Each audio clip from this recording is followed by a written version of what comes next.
فرش التراب يضمني. اعلان بالفور 1917 یہودی آباد ہونے شروع ہو گئے، اور اصل میں اسی کے لیے خلافت کو منسوخ کرایا گیا.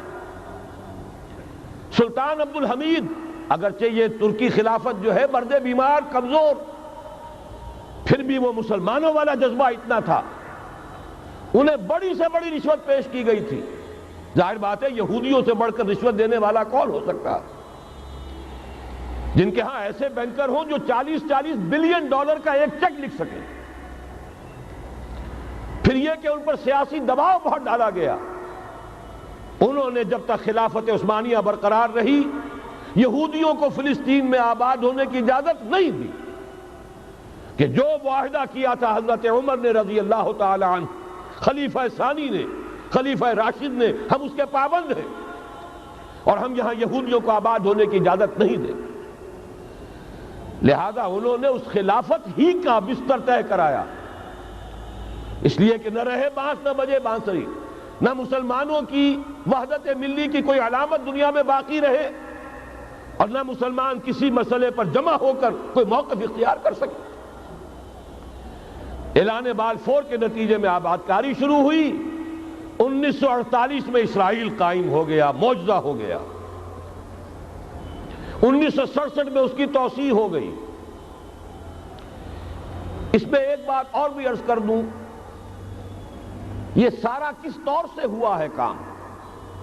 آپ نے زائنزم کا نام تو سنا ہے، صہیونی تحریک.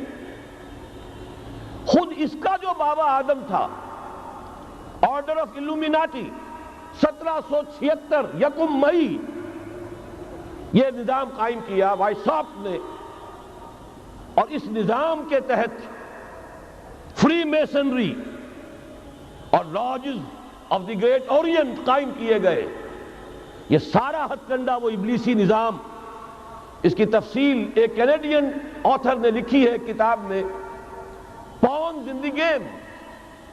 یہ سارا دھندا ایک شیطانی چکر ہے، ابلیسی چال ہے، اور اس کے ذریعے سے اسرائیل قائم ہوا اور اس کی توسیع بھی ہوئی 1967 میں. اب یہاں تک پہنچنے کے بعد ان کے پیش نظر بقیہ دنیا کی تسخیر اور اسے فتح کرنے کا معاملہ ہے، اور سب سے بڑھ کر اسلام کی بیخکنی اور اس کا راستہ روکنا یہ ان کے پیش نظر ہے. یریدون لیطفئوا نور اللہ بافواہہم. صورت اس وقت کیا ہے؟ یورپ اور امریکہ سے آپ مشرق کی طرف آئیے، پہلے عالم عرب ہے، عرب مسلم ورلڈ. مجھے یہ کہتے ہوئے سخت دکھ ہو رہا ہے، پورا عالم عرب وہ فتح کر چکے. وہ عرب ممالک کے جو اسرائیل کے ساتھ کسی میز پر بیٹھ کر گفتگو کرنے کو تیار نہیں تھے، آپ دیکھ رہے ہیں کہ لائن لگ گئی. کبھی صرف انور سادات نے ریکگنائز کیا تھا، پوری دنیا میں شور مچا تھا، اس پر لعنت ملامت ہوئی تھی. اب تو ایک ایک کر کے وہ شاہ حسن ہو چاہے شاہ حسین ہو، اب تو وہاں سے ویزے ختم ہو رہے ہیں. سعودی عرب اور امارات، انہوں نے جو کچھ کاروباری بندشیں لگائی ہوئی تھی وہ ختم کر دی گئی، ان میں نرمی پیدا کر دی گئی. یہ صورتحال ہے کہ واقعتاً ان کی جو عالمی تسخیر کا پروگرام ہے وہ آگے بڑھ رہا ہے، اور بدقسمتی سے امت مسلمہ کا جو قلب ہے، اس امت کا قلب امیین پر مشتمل ہے. هو الذی بعث فی الامیین رسولا منہم یتلو علیہم آیاتہ ویزکیہم الی آخر الآیہ. حضور بھی امی تھے، انہی میں سے تھے صلی اللہ علیہ وسلم. لیکن آج وہ قلب جو ہے عالم اسلام کا، وہ یہودیوں کے شکنجے میں کسا جا چکا ہے. اکثر وہاں کے جو حکمران ہیں امریکہ کے ایجنٹ ہیں، سٹوجز. یہ حالات جہاں تک عالم عرب کا تعلق ہے تلخ حقائق ہیں جو بیان کر رہا ہوں، اس لیے کہ آپ کے سامنے رہنا چاہیے. یہ جو اقبال نے کہا کہ دنیا کو ہے پھر مار گئے روح و بدن پیش، ابلیس نے پھر اپنے درندوں کو ابھارا، اللہ کو پامردی مومن پہ بھروسہ، ابلیس کو یورپ کی مشینوں کا سہارا، یہ دوبارہ ایک بہت بڑے پیمانے پر حق و باطل کا گھمسان کا رنگ پڑنے والا ہے۔ ملاحم کی جو حضور صلی اللہ علیہ وسلم نے پیشین گوئیاں فرمائی، الملحمۃ العظمی، تاریخ انسانی کی عظیم ترین جنگ جو ابھی آنے والی ہے، اس کو سمجھ لیجئے اچھی طریقے سے کہ اس میں جو قوتیں ایک دوسرے کے مقابل آ رہی ہیں وہ کون سی ہیں۔ نیو ورلڈ آرڈر کہنے کو امریکہ کے زیر قیادت ہے، حقیقت میں امریکہ خود یہودیوں کے پنجے میں ہے۔ یہ وہی ابلیسی طاقت ہے جو آگے بڑھ رہی ہے۔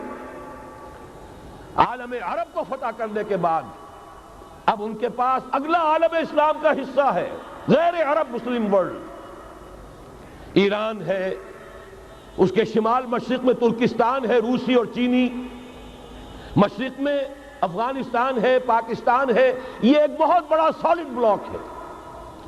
اس کے بعد اگرچہ ہندوستان آتا ہے، بھارت، ظاہر بات ہے کہ وہاں مسلمان اقلیت میں ہے سوائے کشمیر کے، لیکن یہ نوٹ کیجئے کہ وہاں بھی کم سے کم 15-18 کروڑ مسلمان موجود ہیں۔ آج بھی دنیا کا سب سے بڑا ملک جس میں مسلمانوں کی تعداد اور جن کی نفری سب سے بڑھ کر ہے وہ بھارت ہے۔ اس کے بعد پھر انڈونیشیا، ملائیشیا ہے، اس سے آگے ہے پھر فار ایسٹ، ابھی انہیں فتح کرنا ہے۔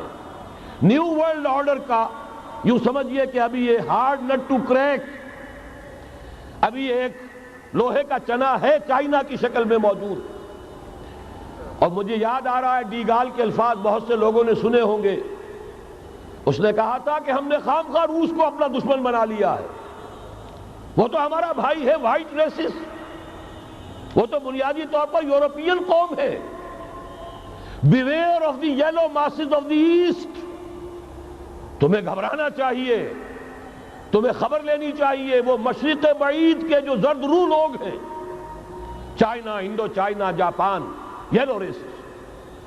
ابھی اس نیو ورلڈ آرڈر کے لیے جو فتح عالم اور تسخیر عالم کا پروگرام ہے، اس میں پہلے غیر عرب مسلمان دنیا اور پھر یہ فار ایسٹ کا خاص طور پر یلو ماسز، یہ ہے کہ جنہیں ابھی انہیں ٹیکل کرنا ہے۔ اور اسی لیے میں عرض کرنا چاہتا ہوں، حقائق ہمارے سامنے رہنا چاہیے۔